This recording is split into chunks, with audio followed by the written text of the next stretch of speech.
Hi hello ಎಲ್ರಿಗೂ ನಮಸ್ಕಾರ. Welcome back to our channel Kavitha S K vlogs. ಎಲ್ಲರೂ ಹೇಗಿದ್ದೀರಾ? ಚೆನ್ನಾಗಿದ್ದೀರಾ ಅಂತ ಭಾವಿಸ್ತೀನಿ. ನಾನು ಕೂಡ ಚೆನ್ನಾಗಿದ್ದೀನಿ. ಎಲ್ರಿಗೂ ಗುಡ್ ಮಾರ್ನಿಂಗ್. ನಾನಿವತ್ತು ಮಾರ್ನಿಂಗಿಂದನೇ ವಿಡಿಯೋ ಶುರು ಮಾಡ್ತಾ ಇದ್ದೀನಿ. ಸೊ ನನ್ನ ಕೆಲಸ ಎಲ್ಲ ಮುಗಿಸಿ ವಿಡಿಯೋ ಅಪ್ಲೋಡ್ ಮಾಡೋವಷ್ಟರೊಳಗೆ ಎಷ್ಟು ಗಂಟೆ ಆಗುತ್ತೋ ಗೊತ್ತಿಲ್ಲ. ಸೊ ನೋಡೋಣ ಇವತ್ತಿನ ವಿಡಿಯೋ ಯಾವ ರೀತಿ ಹೋಗುತ್ತೆ ಅಂತ. ವೀಣಾ ನನಗೆ ಮನಿ ಪ್ಲ್ಯಾಂಟ್ ಗಿಡ ತಂದು ಕೊಟ್ಟಿದ್ಲು. ಸೊ ಅದನ್ನು ನೈಟೇ ನಾನೆಲ್ಲ ಕ್ಲೀನ್ ಮಾಡಿ ನಾನು ಮೊದಲಿತ್ತಲ್ಲ ಅದೇ ಪಾಟ್ ಒಳಗಡೆ ಹಾಕಿದ್ದೆ. ಯಾಕೋ ಗೊತ್ತಿಲ್ಲ ನಮ್ಮದು ಮನಿ ಪ್ಲ್ಯಾಂಟ್ ಗಿಡ ಚಿಗುರು ಹೊಡಿತಾನೇ ಇಲ್ಲ. ಸ್ವಲ್ಪ ಡಲ್ ಆಗಿಬಿಟ್ಟಿದೆ. ಹಾಗಾಗಿ ಅವರು ಅತ್ತೆ ಮನೆ ಹತ್ರದಿಂದ ನನಗೆ ಈ ಮನಿ ಪ್ಲ್ಯಾಂಟ್ ಗಿಡಗಳನ್ನ ತೊಗೊಂಬಂದು ಕೊಟ್ಟಲು. ನಾನೊಂದು 3-4 ಪಾಟ್ ಒಳಗಡೆ ಹಾಕಿಟ್ಟಿದ್ದೀನಿ. ಸೊ ಮಾರ್ನಿಂಗಲ್ಲೇ ಹಾಗೆ ನಾನು ಬಾಗಿಲು ತೊಳೆದ್ನಲ್ಲ ಅದನ್ನು ಕೂಡ ಕ್ಲೀನ್ ಮಾಡಿಕೊಂಡು ಗಿಡಗಳೆಲ್ಲ ಹಾಕಿದೆ. ಸೊ ಇವತ್ತು ಮೋಡ ಆಗಿಬಿಟ್ಟಿದೆ, ಮಳೆ ಬರ್ತಾ ಇದೆ. ಸೊ ಅಷ್ಟರೊಳಗೆ ಬಟ್ಟೆಗಳು ತೊಳೆದು ಹಾಕಿದೆ ನೆನ್ನೆ, ಅವನ್ನೆಲ್ಲ ಎತ್ಕೊಬರೋಣ ಅಂತ ಮೇಲೆ ಹೋಗ್ತಾ ಇದ್ದೀನಿ. ನಮ್ಮ ಕಾರ್ ಕವರ್ ನೋಡ್ತಾ ಇರ್ಬೋದು ಯಾವ ರೀತಿ ಆಗಿದೆ ಅಂತ. ನಾಯಿ ಅದ್ರ ಮೇಲೆ ಹತ್ತಿ ಮಲ್ಕೊಳ್ಳುತ್ತಲ್ಲ, ಸೊ ಹಾಗಾಗಿ ಎಲ್ಲ ಹರಿದಾಕ್ಬಿಟ್ಟಿದೆ. ಸೊ ಹೊಸದೊಂದು ತೊಗೊಂಡಿದ್ದೆ ನಾನು. ಹೊಸದು ಕೆಳಗಡೆ ಹಾಕ್ಬಿಟ್ಟು ಹಳೇದೊಂದು ಮೇಲ್ಗಡೆ ಹಾಕಿದ್ದೆಲ್ಲ ಫುಲ್ಲು ಹಾಳು ಮಾಡಿಬಿಟ್ಟಿದೆ ಅದು. ಸೊ ನಾನೇನು ತೆಗ್ದಿಲ್ಲ, ಶಿವು ಅವ್ರು ಬಂದಾಗ ತೆಗ್ದ್ರಾಯ್ತು ಅಂದ್ಬಿಟ್ಟು ಹಾಗೆ ಬಿಟ್ಟಿದ್ದೀನಿ. ಅದೆಷ್ಟು ಒದ್ದಾಡೋದು ಅದ್ರ ಮೇಲೆ ಒದ್ದಾಡಲಿ ಅಂದ್ಬಿಟ್ಟು. ಒಂದು ಸ್ವಲ್ಪನೂ ಇವತ್ತು ಬಿಸಿಲಿಲ್ಲ, ಅಷ್ಟು ಮೋಡ ಆಗಿದೆ. ಮಳೆ ಬರೋಷ್ಟರೊಳಗೆ ಬಟ್ಟೆಗಳನ್ನೆಲ್ಲ ಎತ್ಕೊಂಡು ಹೋಗಿ ಮತ್ತೆ ಮನೆ ಒಳಗಡೆ ಕೆಲಸ ಶುರು ಮಾಡಿಕೊಂಡೆ.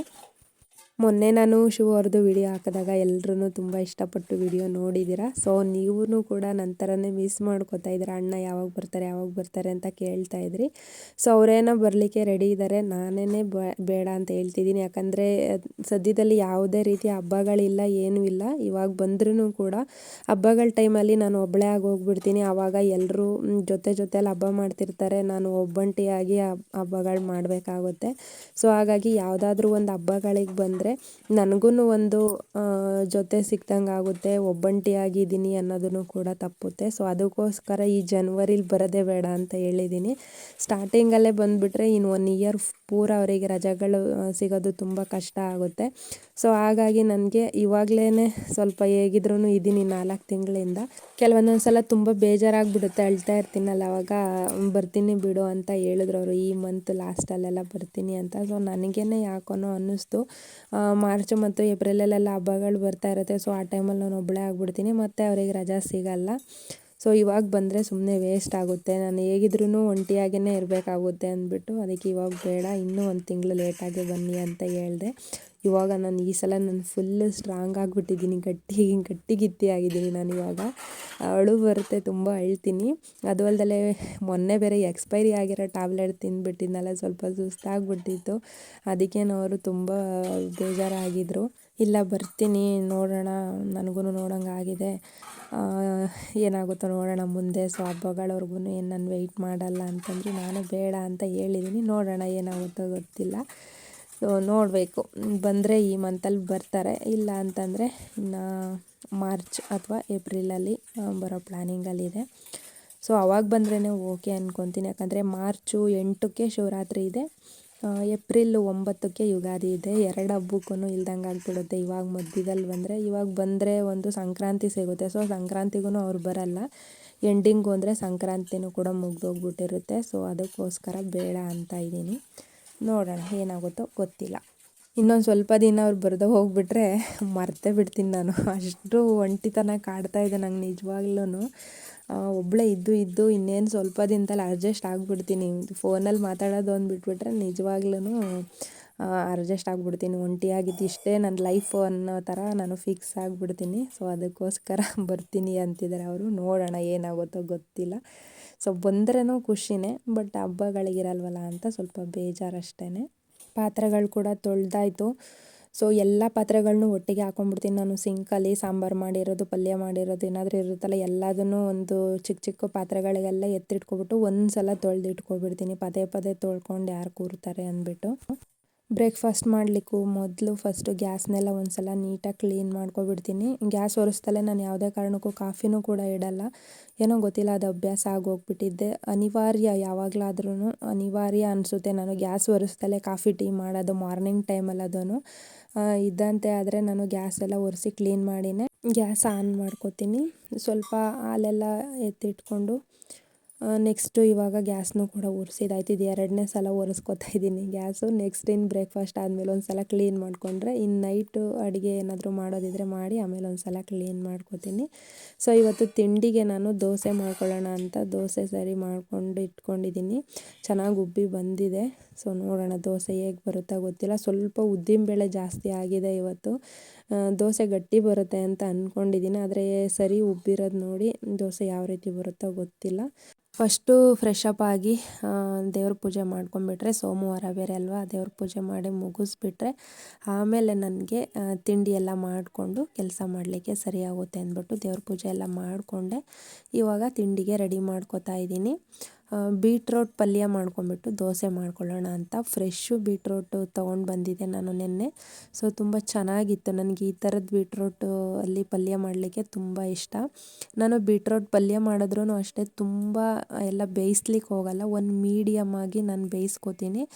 ತುಂಬ ಬೇಯಿಸಿದ್ರೆ ನನಗೆ ಅದು ತಿನ್ನಲಿಕ್ಕಾಗಲ್ಲ. ಇಡ್ಲಿ ಮಾಡ್ಕೊಂಡಿದ್ರೆ ಏನಾದರೂ ಸಾಗು ಮಾಡ್ಕೋಬೋದಿತ್ತು, ಬಟ್ ದೋಸೆ ಮಾಡಿ ತುಂಬ ದಿನ ಆಗಿತ್ತು, ಅಕ್ಕಿ ಹಿಟ್ಟಿನ ದೋಸೆ.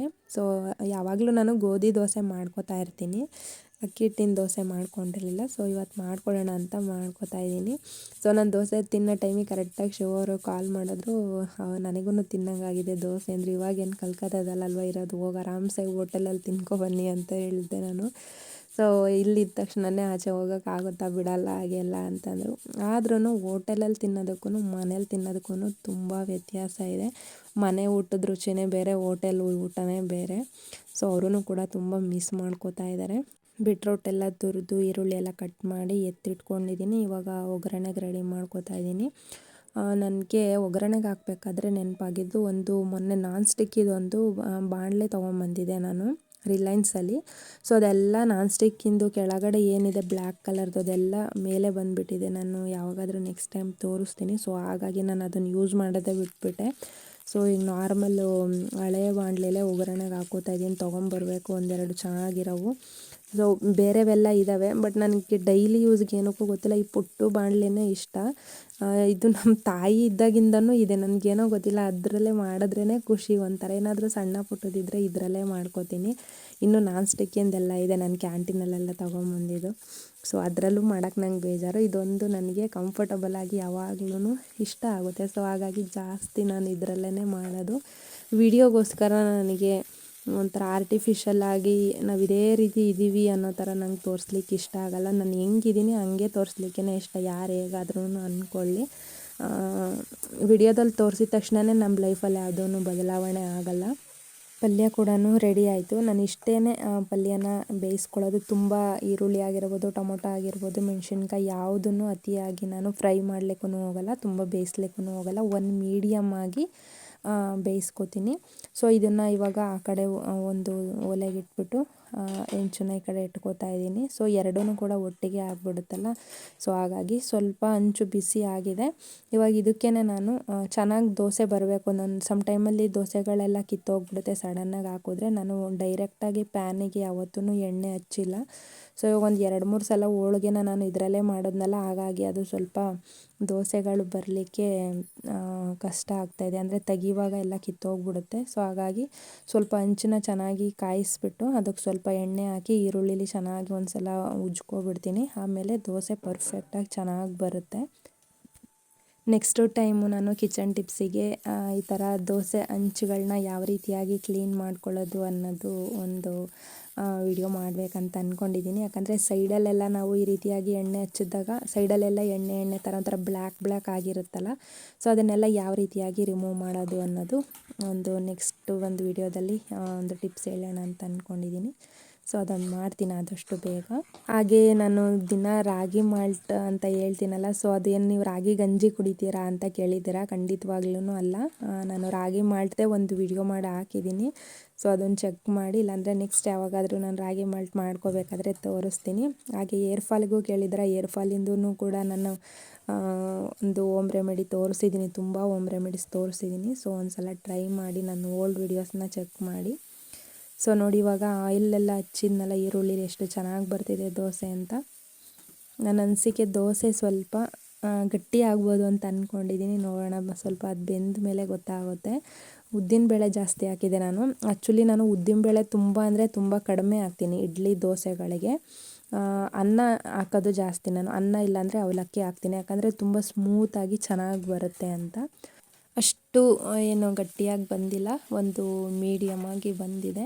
ಸೊ ದೋಸೆ ಇಡ್ಲಿಗೆ ಅಕ್ಕಿ ಇಲ್ಲ ಅವಲಕ್ಕಿ ಹಾಕಿದ್ರೆ ಇನ್ನೂ ತುಂಬ ಚೆನ್ನಾಗಿ ಮಿದುವಾಗಿ ಬರುತ್ತೆ. ನಾನು ಇಡ್ಲಿಗಂತೂ ಯಾವುದೇ ಕಾರಣಕ್ಕೂ ಉದ್ದಿನಬೇಳೆ ಜಾಸ್ತಿ ಹಾಕಲ್ಲ.